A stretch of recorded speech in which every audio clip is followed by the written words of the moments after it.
সাহাবী প্রশ্ন করলেন, ইন্না লামুআখাযুনা বিমা নাতাকাল্লামু বিহি ইয়া রাসূলুল্লাহ। ইয়া রাসূলুল্লাহ, জিহ্বার অপরাধেও কি আমাদেরকে পাকড়াও করা হবে, ধরা হবে? আপনার কাছে জানতে চাই। নবীজি বললেন, হাল ইয়াকুবুন নাসা ফিন নারি আলা ওয়ুজুহিহিম আও আলা মানাখিরিহিম ইল্লা হাসাইদু আলসিনাতিহিম। বেশিরভাগ মানুষের মাথাটা নিচের দিকে, পাগুলা উপরের দিকে দিয়ে জাহান্নামে তাকে নিক্ষেপ করা হবে শুধু তার জিহ্বার কর্তৃত্ব ফসলের কারণে, জিহ্বার অপরাধের কারণে তাকে জাহান্নামে নিক্ষেপ করা হবে, শুধুমাত্র জিহ্বার অপরাধে। তাহলে বলেন, বেশিরভাগ মানুষ জাহান্নামে যাবে কোন অঙ্গের অপরাধে? রোজা ছিদ্র হয় কয় অপরাধে? কি কি? মিথ্যা গীবত হয় কোন অঙ্গ দিয়ে? জিহ্বার কারণে বেশিরভাগ মানুষ কোথায় যাবে? নবী বললেন, জাহান্নাম থেকে বাঁচার ঢাল হলো রোজা। রোজা ছিদ্র হয় মিথ্যা আর গীবতের মাধ্যমে, মিথ্যা গীবত হয় জিহ্বা দিয়ে। নবী বলেন, জিহ্বার কারণে বেশিরভাগ মানুষ জাহান্নামে। আল্লাহ আমাদেরকে হেফাজত করে। তাহলে জিহ্বার গুনাহ থেকে বাঁচবো তো ইনশাআল্লাহ। এই হলো সওমের আবিধানিক অর্থ। মনে আছে না? মনে নাই? সওমের আবিধানিক অর্থ বিরত থাকা, আর আরেকটা হলো বললাম কতমা। তিনটি জিনিস থেকে বিরত থাকার নাম মৌলিকভাবে সিয়াম। খানা পান করা, স্ত্রী সহবাস থেকে বিরত থাকা, এটার নাম হলো সিয়াম। এটা পারিভাষিক অর্থ। কাতাবা আলা ইবনি আদম হাযযাহু মিনাজ জিনা আদরাকা যালিকা লা মাহালা। আল্লাহ তাআলা আদম সন্তানকে জিনার পরীক্ষা দ্বারা পরীক্ষা করেন। এই পরীক্ষায় সবাই পড়বে। ফাজিনাল আইনি আন-নাজরু, চোখের জিনা হলো দেখা। এবার আমার সাথে একটু বলেন, বলেন যাকে সরাসরি দেখা হারাম, চোখের জিনা, তাকে মোবাইলে দেখাও চোখের জিনা হারাম। যুবক ভাইয়েরা একটু আওয়াজ দিয়ে বললেন, যাকে সরাসরি দেখা হারাম তাকে মোবাইলে দেখা, যাকে সরাসরি দেখলে চোখের জিনা হয় তাকে মোবাইলে দেখলেও ফাজিনাল আইনি আন-নাজরু, চোখের জিনা হলো দেখা। ওয়া জিনাল লিসানাল মানতিক, জিহ্বার জিনা হলো কথা বলা। ওয়ান নাফসু তামান্না ওয়া তাশতাহি, অন্তরের জিনা হলো কল্পনা করা। আপনি কল্পনা করছেন মনে মনে, অন্তরের জিনা। সত্যি করে বলেন, এই জিনায় মানুষ কি পরিমাণ প্রতিদিন প্রতিনিয়ত জড়িয়ে পড়ছে। আর কত বলেন, কবে আপনি গুনাহ ছাড়বেন? আর কত নেয়ামত আল্লাহর ভোগ করার পর আপনার উপলব্ধিতে আসবে যে আমি আল্লাহটা খাইতেছি, আল্লাহটা ভোগ করতেছি, সে আল্লাহ নাফরমানি আমি করতেছি। কিন্তু কবে আপনার বুঝ আসবে যে না, আমার নাফরমানি করা উচিত না? আল্লাহ বলতেছেন গুনাহ ছেড়ে দাও, প্রকাশ্য গুনাহ, গোপন গুনাহ। আল্লাহ বলতেছেন পাপের কাছে যাও না, অশ্লীলতার কাছে যেও না। সূরা বনী ইসরাঈল 31 নম্বর আয়াতে বললেন, ওয়ালা তাকরাবুজ জিনা, বান্দা জিনার কাছেও যাও না। বলেন নাই জিনা কইরো না, বলছে জিনার কাছেও যাও না। এই আয়াতের ব্যাখ্যায় মুফাসসিরিন কেরাম বলেন, মা ইউকাররিবু, এটার কাছে যাওয়া যাবে না। বান্দাকে যে জিনিস জিনা পর্যন্ত পৌঁছে দেয়, এটার কাছে বান্দা যাওয়া যাবে না। এই জন্য ভাইয়েরা, স্মার্টফোন ব্যবহার করলে যার বেশিরভাগ অংশ আপনার গুনাহ হয়, তা আপনি না করাই উত্তম। যদি স্মার্টফোন ব্যবহারে এমন হয় বিষয়টা যে আপনি 90% গুনাহ শুধু এটা দিয়ে করতেছেন, আর 10% আপনি ভালো কাজ করেন, সেক্ষেত্রে আপনারাই বলেন, কি হুজুর 90 ভাগ গুনাহ করে এটা দিয়ে। যদি এমনটা হয়, তো আপনি স্মার্টফোন কিভাবে ব্যবহার করেন বলেন? কারণ আপনি তো 90 ভাগ গুনাহ এটা দিয়ে করতেছেন। কোন আলেম আপনাকে ডাইরেক্ট এটা বলবে না যে তুমি ব্যবহার করবে না, কিন্তু আলেম বলবে তোমার যদি এটা দিয়ে সারাক্ষণ গুনাহ হয়, তাহলে তো তুমি এটা ব্যবহার করবে। তো 90 ভাগ গুনাহ যেটা দিয়ে করতেছেন আপনি, না আপনি এটা ব্যবহার করতে পারছেন না। আপনি আপনার অফিসিয়াল কাজগুলা করেন, করে এটা রেখে দেন, কেউ আপনাকে না করবে না, কিন্তু আপনি এটা দিয়া পুরা দুনিয়ার সব গুনাহ আপনি পকেটের মধ্যে নিয়ে ঘুরতেছেন। তখন উলামায়ে কেরাম আপনাকে বলবে না, তুমি এটা ব্যবহার করবে না। সত্যি করে বলেন, স্মার্টফোন দিয়ে কি গুনাহ হয় মানুষের? যদি বেশিরভাগ গুনাহ হয়, আপনার গুনার অংশ হয়, সেক্ষেত্রে মুফতিয়ানে কেরাম আপনাকে বলবে তুমি এটা চালাও না। তো আমি বলছিলাম, গুনাহ ছাড়ার অভ্যাস করেন। রমজান মাস, অভ্যাসগত গুনাহটা যেন রমজানে আমাদের না হয়। সামনের রমজানটাকে চ্যালেঞ্জ হিসাবে নেন যে ইনশাআল্লাহ এবার আমি গুনাহ মুক্তভাবে রমজানকে স্বাগত জানাবো, আর রমজানেও আমি পরিপূর্ণ সগীরা কবিরা গুনাহ থেকে যথাসাধ্য চেষ্টা করব গুনাহ থেকে বেঁচে থাকার জন্য ইনশাআল্লাহ। আল্লাহ তৌফিক দান করেন। তাহলে শয়তান কোথায় বন্দী থাকে রমজানে? শিকলে। গুনাহ করি কেন? অভ্যাসগত গুনাহ। তাই কি করতে হবে? গুনাহ ছেড়ে দিতে হবে, গুনাহের কাছেও যাওয়া যাবে না। আল্লাহ পাপ থেকে বেঁচে থাকার তৌফিক দান করেন। রমজান মাসের একটা রাত আছে, এই রাতটা 1000 মাসের চাইতে উত্তম। সূরা কদরের 3 থেকে 5 নম্বর আয়াতে আল্লাহ বলেন, লাইলাতুল কদরি খায়রুম মিন আলফি শাহ। লাইলাতুল কদর, কদরের রাতটা, খায়রুম মিন আলফি শাহ, 1000 মাসের চাইতে উত্তম। কয় হাজার মাসের চাইতে? 21, 23, 25, 27, 29, 5টা বেজর রাতে ঘুমাবিনি না, সারা রাত ইবাদত করার চেষ্টা করবেন।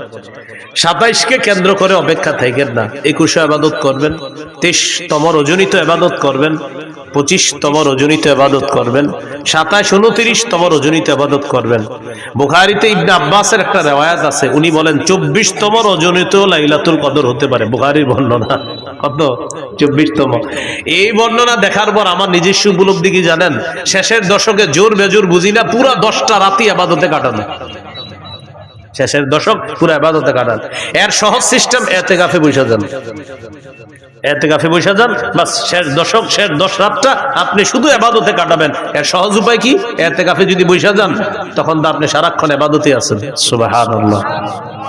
এইজন্য যারা ইতিকাফে বসে তারা তো লাইলাতুল কদর পেয়ে যাবে। তো যাই হোক, এই রমজানটা, শেষের দশকটা একদম মনোযোগ সহকারে প্রতিদিন ইবাদত করবেন, প্রতি রাত বেশি থেকে বেশি ইবাদত করবেন। আল্লাহ তৌফিক দান করেন। এরপরেও যেন বেজর রাত্রিগুলো একটাও আমাদের মিস না হয়। মনে থাকবে তো ইনশাআল্লাহ?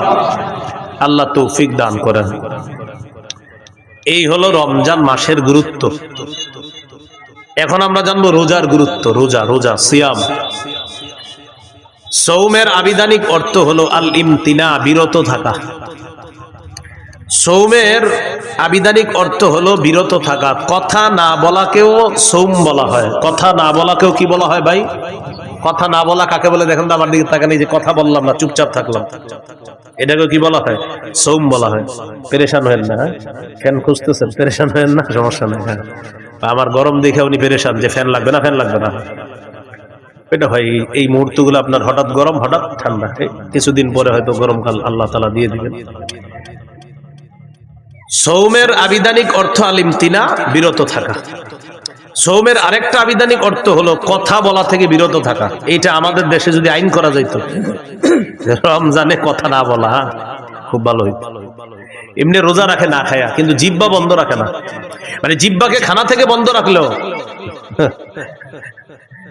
আপনার এটা দিয়ে গুনাহ থেকে বন্ধ রাখে না, মানে খানা থেকে বন্ধ, গুনাহ থেকে কিনা বন্ধ। যদি এরকম একটা মানে আপনার আইন হয়ে যাইত যে বিশেষ করে বাংলাদেশে যারা আছে এদের জন্য জিহ্বাটা নিয়ন্ত্রণ করতে হবে। কারণ আমাদের দেশে আপনার রমজান আসলেই সব জিনিসের দাম বাড়ানো শুরু হয়, জিহ্বার মিথ্যা শুরু হয়। অথচ সারা পৃথিবীর অন্যান্য দেশে রমজান যত আসে মুসলমানদের জন্য দ্রব্য মূল্য তত সহনীয় করে দেওয়া হয়, কমায় দেওয়া হয়। সৌদি আরবে রমজান যত আসে, আগে যেটার দাম ছিল বেশি, খেজুরের দাম যদি হয় 10 রিয়াল, রমজান মাসে করে দিবে 5 রিয়াল। পানির দাম যদি হয় 2 রিয়াল, রমজানে 1 রিয়াল। তাদের ইয়াকিন যে একে আল্লাহ 70 দিবে, এটা তাদের ইয়াকিন।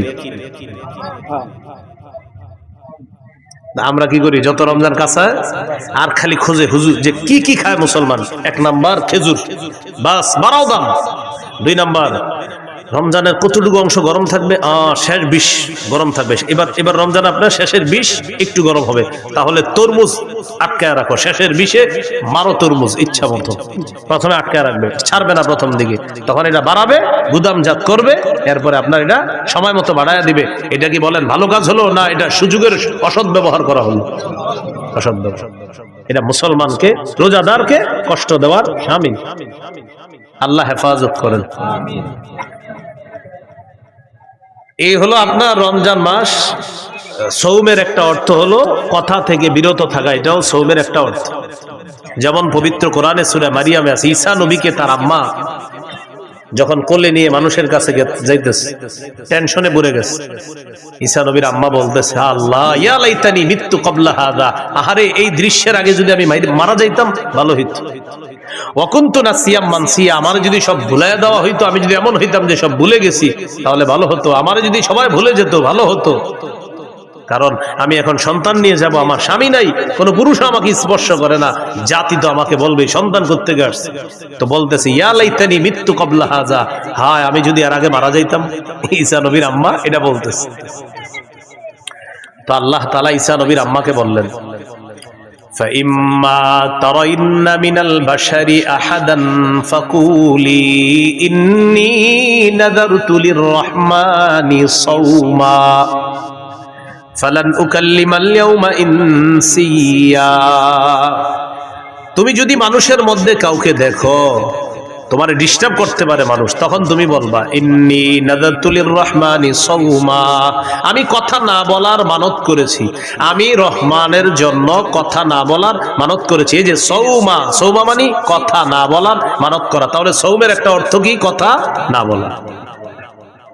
ফালান উকাল্লিমাল ইয়াউমা ইনসিয়া, আজ আমি কিছুতেই কার সাথে কথা বলবো না, কোনো মানুষের সাথে কথা বলবো না। মাহফিল হইতেছে না যারা, কিসের আওয়াজ? কিছু ব্যস্তেছে মনে হয় কেউ মাইক দিয়ে, নিষেধ করেন তো। এরকম আপনাদের মাহফিলের পাশে মাইক বাজবে কেন? তো আল্লাহ তাআলা বললেন মারিয়াম তুমি কোন পুরুষকে যখন দেখবা, মানুষকে দেখার পর বলবা আমি রহমানের জন্য কথা না বলার মানত করেছি, আমি কারোর সাথে কথা বলবো না। খুব মন দিয়ে শুনবেন, বুঝাইতে চাইলাম সৌমের একটা অর্থ হলো কথা বলা থেকে বিরত থাকা। তো আমি বলতেছিলাম রমজান মাসে জিহ্বাটারে বিরত রাখার খুব চেষ্টা করা। কেন? একটু বুঝেন। হাদিসে আসছে রাসূল সাল্লাল্লাহু আলাইহি সাল্লাম বলেছেন সিয়াম হলো ঢাল, যতক্ষণ এই ঢালটাকে ছিদ্র না করা হবে। বলেন তো সিয়াম কি? ঢাল, জাহান্নাম থেকে বাঁচার ঢাল। এটাকে যতক্ষণ কি না করা হবে? ছিদ্র। রোজা নামক ঢাল ছিদ্র হয় দুটি অপরাধে। কয় অপরাধে? মিথ্যা এবং গীবত। এখন আপনারা বলেন মিথ্যা গীবত হয় কি দিয়ে? জিহ্বা দিয়ে। তাহলে রমজানের রোজাটা হলো ঢাল ততক্ষণ যতক্ষণ এটাকে ছিদ্র না করা হবে। রমজান নামক রোজা বা রমজানের মাসের যে রোজা, এই রোজা নামক ঢালটা ছিদ্র হয় দুটি অপরাধে। একটি হলো মিথ্যা বলা, আরেকটি হলো গীবত করা। মিথ্যা এবং গীবত হয় জিহ্বা নামক অঙ্গের মাধ্যমে। তাই আজকে থেকে চেষ্টা করা আমরা জিহ্বাকে নিয়ন্ত্রণ করা, এটার মাধ্যমে যেন আমাদের রোজাগুলা ছিদ্র না হয়, যথাসাধ্য চেষ্টা করা। আল্লাহ হেফাজত করেন। তাহলে এবার আপনারা বলেন রোজা ছিদ্র হয় কয় অপরাধে? কি কি? মিথ্যা আর গীবত হয় কোন অঙ্গের মাধ্যমে? তাহলে জিহ্বাকে এখন থেকেই সংযত করা, নিয়ন্ত্রণ করা। আল্লাহ তৌফিক দান করেন। তিরমিজির হাদিস 2406 নম্বর হাদিস, 2406। এই হাদিসের বর্ণনাকারী উকবা ইবনে আমির রাদিয়াল্লাহু তাআলা তিনি রাসূল সাল্লাল্লাহু আলাইহি সাল্লামকে প্রশ্ন করলেন মান নাজাতু ইয়া রাসূলুল্লাহ, ওগো আল্লাহর রাসূল মুক্তির উপায় কি আমি আপনার কাছে জানতে চাই। রাসূলুল্লাহ সাল্লাল্লাহু আলাইহি সাল্লাম বললেন মুক্তির উপায় তিনটি। ভাই মুক্তির উপায় কয়টি? তিনটি। এক নাম্বার আমসিক আলাইকা লিসানাক, তুমি তোমার জবান সংযত রাখবা, জিহ্বা সংযত রাখবা, এটা মুক্তির এক নাম্বার উপায়। এখান থেকে বোঝা যায় জিহ্বা আপনাকে বিপদে ফেলবে। নবী বললেন মুক্তির এক নাম্বার উপায় জবান নিয়ন্ত্রণ করবা। দুই নাম্বার ওয়ালিয়াসাকা বাইতুকা, তোমার ঘর যেন তোমার জন্য প্রশস্ত হয়। এটার উদ্দেশ্য হলো আপনি কাজ শেষ করে তাড়াতাড়ি বাসায় চলে যাবেন। 6টা বাজে বাসায় যাওয়ার কথা, আপনি রাত 10টা 11টা বাজছে এখনো বাসায় যান না। স্ত্রী ফোন দিয়েছে কি ব্যাপার, 6টায় বাসায় আসার কথা, সর্বোচ্চ 6:30 7টা বাজতে পারে, আপনি এখনো আসেন নাই কেন? বন্ধুদের সাথে আসি না, বন্ধুদের সাথে থাকা যাবে না। আপনার কাজ শেষ, বাসা, বাসা থেকে বের হয়েছেন কাজ, হয়তো কাজে নয়তো বাসা, নয়তো বাসা নয়তো কাজে, অন্য কোথাও থাকবেন না। নবী বলেন মুক্তির 2 নম্বর উপায় বাসায় থাকো। কেন? কারণ বাহিরে যেই গুনাহগুলো আপনি করবেন আপনার স্ত্রী, সন্তান, মা বাবার সামনে সেগুলা মন চাইলেও করতে পারবেন না। তাই নবী বললেন মুক্তির 2 নম্বর উপায় বাসায় থাকো। ওয়ালিয়াসাকা বাইতুকা, ঘর যেন তোমার জন্য প্রশস্ত হয়। তাহলে কি শিখলাম? আড্ডাবাজি করা যাবে না। 3 নাম্বার ওয়াবকি আলা খাতিআতিক, তুমি তোমার গুনাহের জন্য কান্নাকাটি করো, তুমি তোমার গুনাহের জন্য কান্নাকাটি করো। তাহলে এখানে মুক্তির 3টা উপায়। 1 নাম্বার জিহ্বা সংযত রাখা, জবান সংযত করা। বলেন তো রোজা নামক ঢাল ছিদ্র হয় কয় অপরাধে? কি কি? মিথ্যা গীবত হয় কি দিয়ে? নবী মুক্তির উপায় বলছে কয়টা? এর মধ্যে এক নাম্বার কি নিয়ন্ত্রণ করা? জিহ্বা। তিরমিজির হাদিস 2407 নম্বর হাদিস, 2407 এই হাদিসের মধ্যে আসছে قال رسول الله صلى الله عليه وسلم إذا أصبح ابن آدم فإن الأعضاء كلها تكفر اللسان اتق الله فينا فإنما نحن بك فإن استقمت استقمنا وإن اعوججت اعوججنا। আদম সন্তান যখন সকালে ঘুম থেকে ওঠে, আমরা যখন আগামীকাল সকালে ঘুম থেকে উঠব, আমার আপনার সমস্ত অঙ্গ প্রত্যঙ্গ গুলা জিহ্বাকে ডাক দেয়। কাকে? জিহ্বাকে ডেকে বলে ইত্তাকিল্লাহ ফিনা, ও জিহ্বা আমাদের ব্যাপারে আল্লাহকে ভয় করো। পা জিহ্বাকে ডাক দেয়, হাত জিহ্বাকে ডাক দেয়, নাক জিহ্বাকে ডাক দেয়, চোখ জিহ্বাকে ডাক দেয়, কান জিহ্বাকে ডেকে বলে ও জিহ্বা আমাদের ব্যাপারে আল্লাহকে ভয় করো। কারণ আমরা তোমার মাধ্যমে নিয়ন্ত্রিত। জিহ্বাকে বলে সবাই জিহ্বা তুমি যদি সোজা থাকো আমরাও সোজা থাকবো, ঠিক থাকবো। জিহ্বা তুমি যদি বাঁকা হয়ে যাও আমরাও বাঁকা হয়ে যাও। তাহলে বলেন তো রোজা নামক ঢাল ছিদ্র হয় কয় অপরাধে? কি কি? মিথ্যা গীবত হয় কোন অঙ্গ দিয়ে? জিহ্বা দিয়ে। সমস্ত অঙ্গ প্রত্যঙ্গ কাকে বস মানে? জিহ্বা। জিহ্বা বস সবার, এজন্য এটা নিয়ন্ত্রণ করেন না। তিরমিজির হাদিস 2408 নম্বর হাদিস قال رسول الله صلى الله عليه وسلم من يتكفل لي ما بين لحييه وما بين رجليه اتكفل له بالجنة। রাসূলুল্লাহ সাল্লাল্লাহু আলাইহি সাল্লাম বলেন, আমার কোন উম্মত যদি দুটি অঙ্গের নিশ্চয়তা আমাকে দিতে পারে যে সে জিহ্বা দিয়ে গুনাহ করে না আর লজ্জাস্থান দিয়ে গুনাহ করে না, দুই চোয়ালের মাঝের অঙ্গ তথা জিহ্বা, দুই রানের মাঝের অঙ্গ তথা লজ্জাস্থান, এই দুটি অঙ্গ দিয়ে সে গুনাহ না করার নিশ্চয়তা যদি আমাকে দিতে পারে, আমি নবী তাকে জান্নাতে নেওয়ার জিম্মাদার হয়ে যাব। তিরমিজির হাদিস 2409 2409 قال رسول الله صلى الله عليه وسلم من وقاه الله شر ما بين لحييه وما بين رجليه دخل الجنة। রাসূলুল্লাহ সাল্লাল্লাহু আলাইহি ওয়াসাল্লাম বলেন, আল্লাহ তাআলা যদি কোনো ব্যক্তিকে জিহ্বা এবং লজ্জাস্থানের গুনাহ থেকে হেফাজত করে, অনিষ্টতা থেকে হেফাজত করে, আল্লাহ তাআলা যদি আমাকে আপনাকে জিহ্বা এবং লজ্জাস্থানের অনিষ্টতা থেকে হেফাজত করে, বাঁচায়, নবী বলেন সে মরবে, দাখালাল জান্নাহ, জান্নাতে প্রবেশ করবে। আল্লাহর কাছে বলে, আল্লাহ জিহ্বার অপরাধ থেকে বাঁচান, লজ্জাস্থানের অপরাধ থেকে আমাকে বাঁচান। বলেন আমিন। তিরমিজির হাদিস 2410 নম্বর হাদিস। এই হাদিসের বর্ণনাকারী সুফিয়ান রাদিয়াল্লাহু তাআলা তিনি রাসূলুল্লাহ সাল্লাল্লাহু আলাইহি ওয়াসাল্লামকে বললেন, হাদিসনি বিআমরিন আ'তাসিমু বিহি ইয়া রাসূলুল্লাহ, হুজুর আমাকে এমন কিছু বলেন যেটা আমি মজবুত ভাবে আঁকড়ে ধরবো, এমন কিছু আমাকে বলেন।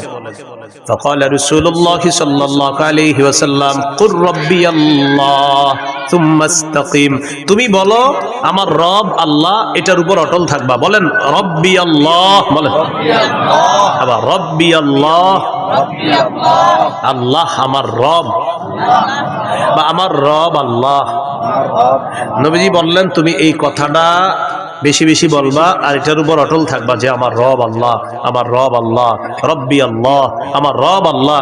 এর মানে হলো লা ইলাহা ইল্লাল্লাহ, আরো যত কিছু আছে এগুলা বেশি বেশি বলা, মানে আপনি স্বীকৃতি দেওয়া আমার রব আল্লাহ, এই কথার উপর অটল থাকা।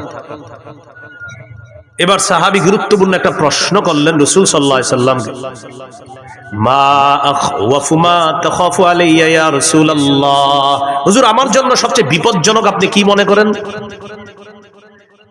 নবীজিকে প্রশ্ন করলেন, ইয়া রাসূলুল্লাহ আমার জন্য সবচেয়ে বিপজ্জনক বিষয় কোনটি আপনি মনে করেন, আপনার কাছে জানতে চাই। ফাখাযা বিলিসানি নাফসিহি, নবী নিজের জিহ্বা মুবারক ধরে বললেন হাযা, এটা, হাযা, এটা। নবী নিজের জিহ্বা ধরে বললেন এটা, এটা তোমার জন্য সবচেয়ে বিপজ্জনক মনে করি। কেমন যেন আমাকে আপনাকে সকলকে এটা দ্বারা আল্লাহ রাসূল হুঁশিয়ার বাণী দিচ্ছেন। এক সাহাবীকে নবীজি বলতেছেন তোমার জন্য সবচেয়ে বিপজ্জনক মনে করি, নিজের জিহ্বা দেখায় বলতেছে হাযা, এটা, এটা, এটা। শুধু কি সাহাবীকে বলেছেন না আমাদের সকলকে? সকলকে, এটা, এটা সবচেয়ে বিপজ্জনক। তাহলে মূল কথায় চলে আসি, রোজা ছিদ্র হয় কয় অপরাধে? কি কি? মিথ্যা গীবত হয় কোন অঙ্গ দিয়ে? জিহ্বা। সবচেয়ে বিপজ্জনক অঙ্গের নাম কি? সমস্ত অঙ্গ প্রত্যঙ্গের বসের নাম কি? জিহ্বা। সবাই সকালবেলা কারে ডাকতে থাকে? জিহ্বা। তাহলে এটা বেশিরভাগ মানুষকে জাহান্নামে নিবে, আল্লাহ হেফাজত করেন। তিরমিজির হাদিস 2616 নম্বর হাদিস, 2616 হাদিসের বর্ণনাকারী মুআদ ইবনে জাবাল রাদিয়াল্লাহু তাআলা তিনি বলেন কুনতু মা রাসূলিল্লাহি সাল্লাল্লাহু আলাইহি ওয়াসাল্লাম ফি সাফারিন, আমি রাসূলুল্লাহ সাল্লাল্লাহু আলাইহি সাল্লামের সাথে এক সফরে ছিলাম। فأصبحت يوما قريبا منه ونحن نسير فأصبحت قريبا منه ونحن نسير নবীর সাথে এক সফরে ছিলাম। সফরে চলতে চলতে একদিন সকালবেলা নবীর কাছাকাছি পৌঁছে গেলাম। বুঝছেন তো সফরটা, মানে ওই যুগের সফর কেমন হতো? কেউ হেঁটে, কেউ ঘোড়ায়, তো এইভাবে লম্বা বাহিনী। তো সাহাবী বলেন ওই সফরের মধ্যে আমিও ছিলাম। আমি একদিন নবীর কাছাকাছি চলে গেলাম সকালবেলা নবীর কাছাকাছি যাওয়ার পর আমি নবীজিকে গুরুত্বপূর্ণ একটা বিষয়ে জানতে চাইলাম। তাহলে এই বিষয়গুলো আমাদের গুরুত্ব সহকারে জানতে হবে। হ্যাঁ, সবাই খুব মন দেন। সাহাবী বললেন আখবিরনি বিআমালিন ইউদখিলুনিল জান্নাহ ওয়া ইউবাঈদুনি মিনান নার। হুজুর আমারে এমন কিছু আমল বলেন যে আমলটা আমাকে জান্নাতে প্রবেশ করাবে, জাহান্নাম থেকে আমাকে দূরে রাখবে, এমন কিছু আমাকে বলেন। فقال رسول الله صلى الله عليه وسلم, নবীজি বললেন তা'বুদুল্লাহ লা তুশরিকু বিহি শাইআ। রাসূলুল্লাহ সাল্লাল্লাহু আলাইহি সাল্লাম বললেন তুমি আল্লাহর ইবাদত করবা, আল্লাহর সাথে শিরিক করবা না। ওয়া তুকিমুস সালাহ, তুমি নামাজ কায়েম করবা। ওয়া তুতিজ যাকাত, তুমি যাকাত আদায় করবা। ওয়া তাহুজ্জুল বাইতা, তুমি হজ করবা। ওয়া তাসুমু রমাদান, তুমি রমজানে রোজা রাখবা। এখন বলেন তো ইসলামের মৌলিক বিধানগুলো চলে আসছে না কথার মধ্যে? রাসূলুল্লাহ সাল্লাল্লাহু আলাইহি সাল্লাম বললেন আলা আদুল্লুকা আলা আবওয়াবিল খাইর, আচ্ছা আমি কি তোমাকে কল্যাণের দরজাসমূহের কথা বলবো না? এবার নবীজি বললেন কল্যাণের অনেকগুলা দরজার মধ্যে উল্লেখযোগ্য দরজা হলো 3টি। কল্যাণের উল্লেখযোগ্য দরজা কয়টি? 1 নাম্বার সাওমু জুন্নাহ, 1 নাম্বার কল্যাণের দরজা হলো সিয়াম, রোজা রাখা। 2 নাম্বার সাদাকাতু তুতফিউল খাতিআতা কামা ইউতফিউল মাউন নার। 2 নাম্বার কল্যাণের দরজা হলো সদকা করা। সদকা এমন একটি ইবাদত, পানি যেমন আগুনকে নিভিয়ে দেয়, সদকা মানুষের গুনাহগুলোকে ধুয়ে মুছে সাফ করে দেয়। তুতফিউ নিভিয়ে দেয়, সদকা গুনাহকে মিটিয়ে দেয়, নিভিয়ে দেয়। পানি যেমন আগুনকে নিভিয়ে দেয়, তো সদকা গুনাহকে এমন ভাবে মিটিয়ে দেয়, বিলীন করে দেয়। পানি যেমন আগুনকে বিলীন করে দেয়, মিটিয়ে দেয়। তো সদকা 2 নাম্বার দরজা। 3 নাম্বার ওয়া সালাতুর রাজুলি মি জাওফিল লাইল, রাতে তাহাজ্জুদ পড়া। কি পড়া? রাতে তাহাজ্জুদের নামাজ পড়া রাতের বেলা।